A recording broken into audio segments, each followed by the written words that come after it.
தமிழ் பேசி தமிழால் இணைந்த அனைத்து அன்பு நெஞ்சங்களுக்கும் வாசுதேவனின் அன்பான மாலை வணக்கங்கள். ஸோ இன்றைக்கி நம்ம இந்த வீடியோவில் என்ன பார்க்க போகிறோம் அப்படின்னா, இந்த forest card exam result announce பண்ணியிருக்காங்க. ஸோ இதுக்கப்புறம் என்னென்ன விஷயங்கள் நடக்க போகுது, இதில் உங்களுக்கு ஏற்பட்ட மாறுபட்ட கருத்துக்கள், உங்களுக்கு வரக்கூடிய சந்தேகங்கள் எல்லாத்தையும் கமெண்ட்டில் படித்து பார்த்தேன். ஸோ அதை தான் நிவர்த்தி பண்ணலாம் அப்படின்னு சொல்லிட்டு தான் இந்த வீடியோ பதிவிடுறேன். இது வரைக்கும் நம்ம சேனலை சப்ஸ்கிரைப் பண்ணாதவங்க சப்ஸ்கிரைப் பண்ணிங்க. இந்த வீடியோ பிடிச்சிருந்துச்சு அப்படின்னா லைக் பண்ணுங்கள், கமெண்ட் பண்ணுங்கள், ஷேர் பண்ணுங்கள். இந்த வீடியோவை கடைசி வரைக்கும் முழுமையாக பாருங்கள். அப்போ தான் நான் சொல்ல வந்த தகவல் உங்களுக்கு முழுமையாக புரியும். வாங்க வீடியோக்கு போவோம்.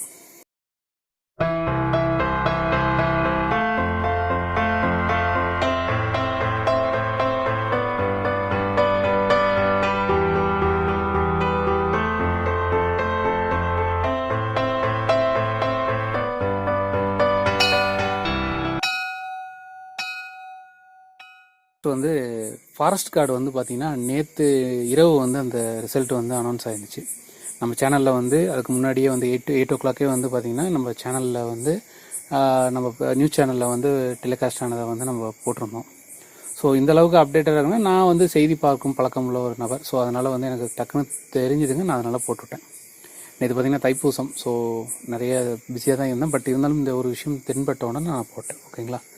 அடுத்த ஒரு விஷயம் நண்பர்கள் நான் சொல்கிற ஒரே விஷயம் என்னன்னு கேட்டிங்கன்னா, பொறுமையாக சிந்தித்து செயல்படுங்கள். நிறைய பேருக்கு நான் சொல்லக்கூடிய ஒரு விஷயம் என்னன்னு கேட்டிங்கன்னா, அவங்க இப்போ விட்டிருக்கக்கூடிய இந்த லிஸ்டானது ஒரு தற்காலிகமான ஷார்ட் லிஸ்ட் அப்படிங்கிறத சொல்லியிருக்காங்க.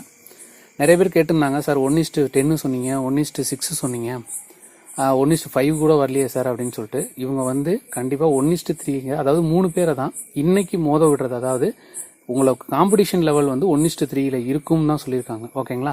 இப்போ ஃபிசிக்கலுக்கு பார்த்தீங்கன்னா நிறைய நீங்களே ரிசல்ட்டில் கீழெல்லாம் பார்த்துருக்கலாம். நிறைய பேரில் ஒவ்வொரு குரூப்பில் பார்த்தீங்கன்னா 3 நபர்கள் 4 நபர்கள் அது இல்லாமல் 1:3க்கும் குறைவாக தான் எடுத்துருக்காங்க. ஸோ இதில் அவங்க எலிஜிபிள், அதாவது சூட்டபிளான கேண்டிடேட்ஸ் வந்துட்டாங்க அப்படின்னா, அதாவது ஃபஸ்ட்டு அட்டன் பண்ணணும். ஓகேங்களா. இப்போ நீங்கள் ஆன்லைன் எக்ஸாம் அட்டன் பண்ணியிருப்பீங்க. அதில் அப்ளை பண்ணவங்க எவ்வளோ பேரோ, ஸோ அதில் அட்டன் பண்ணுறவங்க எவ்வளோ பேரோ, அதே மாதிரி இந்த ஷார்ட் லிஸ்டடில் 2097 சம்திங் ஓகேங்களா, அந்த லெவலுக்கு எஃப்ஜியில் எடுத்திருக்காங்க. அதே மாதிரி எஃப்ஜிடிஎல்லையும் எடுத்திருக்காங்க. ஸோ இந்த மார்க்ஸை அவங்க என்ன பண்ணுவாங்கன்னா, முதல்ல நீங்கள் ஆப்சண்டிசம் அது இல்லாமல் இதில் தகுதி இழப்பும் நடக்கலாம். அதாவது ஒருத்தர் எக்ஸாமுக்கு அந்த தேர்வுக்கு சான்றிதழ் சரிபார்ப்புக்கு வராமலும் இருக்கலாம். வந்தவர்கள் சர்டிஃபிகேட்டில் நிறைய பேர்த்திட்ட பார்த்தீங்கன்னா டிசி இருக்காது. ஸோ நம்ம இப்போ இந்த சேனலில் பார்த்தீங்கன்னா இந்த வீடியோவில் நான் அடுத்த ஒரு வீடியோவில் பார்த்தீங்கன்னா என்னென்ன சான்றிதழ் நீங்கள் கொண்டு போகணும் அப்படிங்கிறத நான் பிரத்யேகமாக ஒரு வீடியோவில் பண்ணி கொடுக்குறேன். ஸோ நான் சொல்ல வந்த விஷயம் என்னன்னு கேட்டிங்கன்னா, நிறைய பேர் அடுத்தவங்கள ப்ளேம் பண்ணுறீங்க, எனக்கு மார்க் கம்மியாக பொறுமையாக இருங்க நண்பர்களே. ஓகேங்களா. முதல்ல ஒரு மிகப்பெரிய வெற்றி அப்படிங்கிறது பார்த்தீங்கன்னா தான் அடைஞ்ச தோல்வியை ஒத்துக்கிறது. ஸோ இங்கே நிறைய பேர் நல்ல மார்க் எடுத்திருக்கீங்க, கண்டிப்பாக அதை மறுக்கிறதுக்கே இல்லை. ஸோ நீங்கள் கவர்மெண்ட்டை கேட்கறதுக்கான உரிமை இருக்குது. ஓகேங்களா. நீங்கள் கவர்மெண்ட்டை திட்டுறதுனால எதுவுமே இங்கே நடக்க போகிறதில்லன்னு தான் சொல்கிறேன். ஓகேங்களா. நான் திட்டலாம், நீங்கள் திட்டலாம், யார் வேணால் திட்டலாம். நான் உங்களுக்கு சொல்லிக்கிற ஒரே உரிமை என்னன்னு கேட்டிங்கன்னா, டோன்ட் பிளேம், ப்ளீஸ் கிளைம். அதாவது ஆர்டிஐயில் நீங்கள் ஃபைல் பண்ணலாம். உங்களுக்கு நீங்கள் கான்ஃபிடென்ட்டாக இதில் எனக்கு எவ்வளோ மார்க் வந்திருக்கு அப்படின்னு உங்களுக்கு தெரியணும் அப்படின்னா, தயவு செஞ்சு கவர்மெண்ட்டை திட்டுறதை விட்டுட்டு அதுக்கு என்ன அடுத்த ஸ்டெப் அப்படிங்கிறத பாருங்கள். இப்போ திட்டுறதுனால கண்டிப்பாக சமூக வலைதளங்களில் மற்ற எல்லா வெளித்தளங்களிலும் பார்த்தீங்கன்னா கவர்மெண்ட்டை திட்டிகிட்டே தான் இருக்கும்.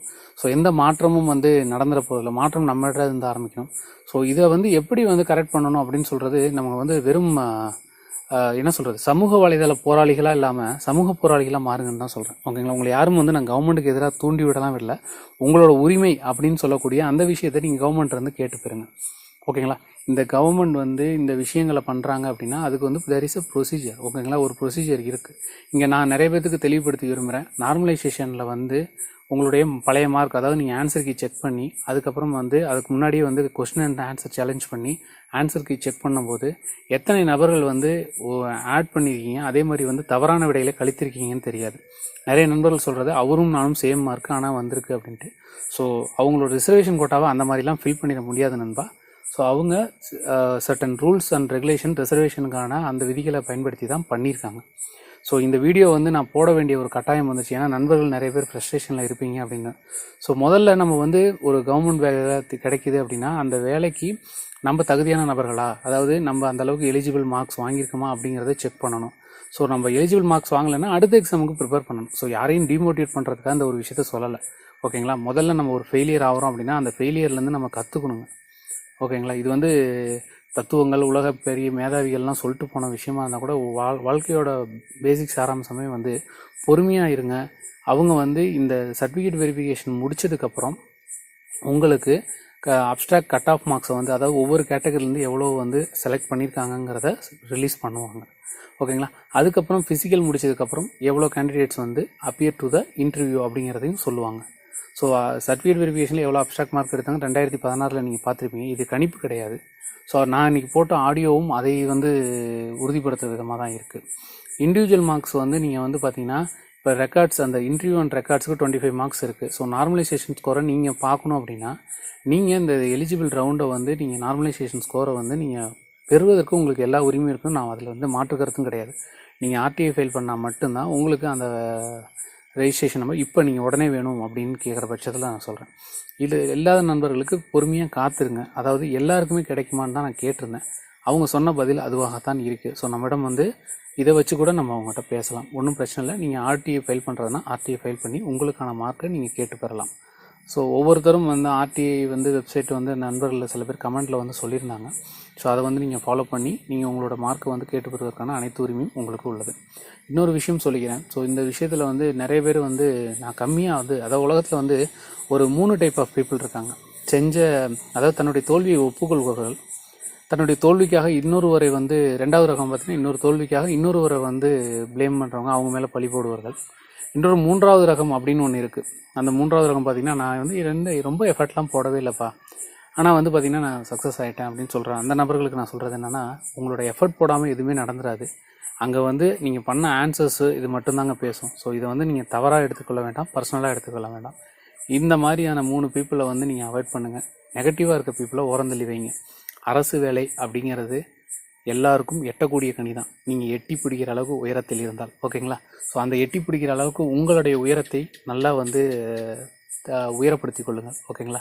கண்டிப்பாக எல்லாராலும் சாதிக்க முடியும். ஸோ நான் இதை வந்து போட்ட உடனே வந்து என்ன என் பக்கம் திரும்புறீங்க.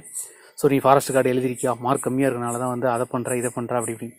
நண்பர்களே, நான் வந்து பொறுமையாக இருக்கேன். ஓகேங்களா. என்னுடைய தகுதிக்கு என்னுடைய திறமைக்கு கண்டிப்பாக என்னால் வந்து திறமை வாங்கலாம். அது என்னுடைய நம்பிக்கை, தன்னம்பிக்கை. ஓகேங்களா. கண்டிப்பாக உங்களாலையும் வாங்க முடியும். நல்லா முயற்சி பண்ணுங்கள். இந்த எக்ஸாமில் வந்து இது வந்து ஒரு தேர்வில் வந்து தோல்வி அடையணும் அப்படிங்கிறது முடிவு அது வந்து அதிலே முடிஞ்சு போயிடாது வாழ்க்கை. ஸோ அடுத்தடுத்த கட்டத்துக்கு உங்களை நகர்த்திட்டு போங்க. அதுதான் உங்களை வந்து மேலும் உறுதிப்படுத்தும். சில நண்பர்கள் வந்து ரொம்ப ஃப்ரஸ்ட்ரேஷனில் வந்து நான் கவர்மெண்ட் ஜாபுக்கெலாம் இனிமேல் அப்ளை பண்ண போகிறதில்ல அப்படின்ட்டு. நண்பா, முதல்ல மேலே நம்பிக்கை வை. ஓகேவா. கண்டிப்பாக வந்து சொசைட்டி, சமூகம் வந்து அதற்காக மாறும். ஓகேங்களா. இது வந்து சொல்கிற அளவுக்கு எனக்கு அனுபவம் இருக்கா அப்படின்னா கிடையாது. இருந்தாலும் என்னுடைய அனுபவத்தில் சொல்கிறேன், நம்ம வந்து கண்டிப்பாக நம்மளோட ஹார்ட் ஒர்க்கை போட்டோம்னா அது வந்து ஃபெயிலே ஆகாது. ஓகேங்களா. ஸோ அதனால் நல்லா இன்னும் ஹார்ட் ஒர்க் பண்ணுங்கள். நண்பர்கள் வந்து வெற்றி பெற்ற அனைத்து நண்பர்களுக்கும் என்னுடைய மனமார்ந்த வாழ்த்துக்கள். அடுத்து நீங்கள் 28 வந்து சர்டிஃபிகேட் வெரிஃபிகேஷனுக்கு வந்து பார்த்திங்கன்னா அவங்க அந்த பிடிஎஃப் லிங்கில் கொடுத்துருக்க அத்தனை சர்டிஃபிகேட்ஸும் வந்து வாங்கிட்டு போங்க. அதில் வந்து கேரக்டர் அண்ட் கான்டாக்ட் சர்டிஃபிகேட் கேட்டிருக்காங்க. அவங்க வந்து புதுசாலாம் எதுவும் இல்லை, இது எல்லாமே ஆல்ரெடி இன்ஃபர்மேஷன் ப்ரோஷரில் எல்லாமே கொடுத்துருந்தது தான். எஸ்எஸ்எல்சி, ஹையர் செகண்டரி, அதே மாதிரி ஃபாரஸ்ட் கார்டு டிஎல்ல இருக்கவங்க தனியாக விஷன் சர்டிஃபிகேட் வந்து ஹெட் குவார்ட்டர்ஸில் வாங்கிக்கிங்க. அதே மாதிரி வந்து ஃபிசிக்கல் ஃபிட்னஸ் சர்டிஃபிகேட் வந்து கவர்மெண்ட் ஹாஸ்பிட்டலில் மெடிக்கல் ஆஃபீஸர்னு இருப்பாங்க, அவங்ககிட்ட வாங்கிங்க. SSLC, higher secondary, community certificate, அப்புறம் டிசி. ஓகேங்களா. இந்த மாதிரி விஷயங்கள் எல்லாத்தையுமே வந்து தெளிவாக எடுத்துங்க. பிஎஸ்டிஎம் அப்ளை பண்ணி தான் பிஎஸ்டிஎம் ஸ்போர்ட்ஸ் கோட்டாவுக்கு இன்னும் வந்து தற்காலிக அந்த தேர்வு பட்டியல் இன்னும் வெளியே வரல. ஸோ அதனால் வெயிட் பண்ணுங்கள். உங்களுக்கு தேர்வு பட்டியல் வந்தாலும் உங்களுக்கு ஸ்போர்ட்ஸ் கோட்டாவுக்கு தனியாக வந்து கூட நடக்கலாம். ஓகேங்களா. வாய்ப்புகள் இருக்குது. ஸோ அதனால் வெயிட் பண்ணுங்கள். இப்போ 28ஆம் தேதி ரொம்ப ஷார்ட் பீரியடாக இருக்குது. ஸோ அதனால் வந்து ஃபிசிக்கல் ஃபிட்னஸ் சர்டிஃபிகேட் வாங்காத நபர்கள் தயவு செஞ்சு இந்த சனிக்கிழமைக்கு முன்னதாக வாங்கிக்கிங்க. ஏன்னா திங்கக்கிழமை வந்து உங்களுக்கு சர்டிஃபிகேட் வெரிஃபிகேஷன் இருக்குது. ஸோ நல்ல முறையில் பண்ணுங்கள். எல்லா சர்டிஃபிகேட்ஸையும் நல்லா படித்து பாருங்கள். இன்ஸ்ட்ரக்ஷனை 1க்கு 2 3 படித்து பாருங்கள். ஸோ யார் சொல்லியும் கேட்காதீங்க. பிடிஎஃப் நல்லா படித்து பாருங்கள். அதுவே வந்து உங்களை வந்து நல்ல கைடன்ஸ் பண்ணும். அதில் ஏதாவது சந்தேகங்கள் இருந்தது அப்படின்னா கமெண்ட்டில் சொல்லுங்கள். அதை தெளிவுபடுத்த வேண்டிய கடமை எனக்கு இருக்குது. ஸோ இன்னொரு நல்லதொரு வீடியோவில் நல்லதொரு விஷயத்தோடு உங்களை சந்திக்கும் வரை உங்களிடமிருந்து விடுவது உங்கள் வாசுதேவன். நன்றி, வணக்கம்.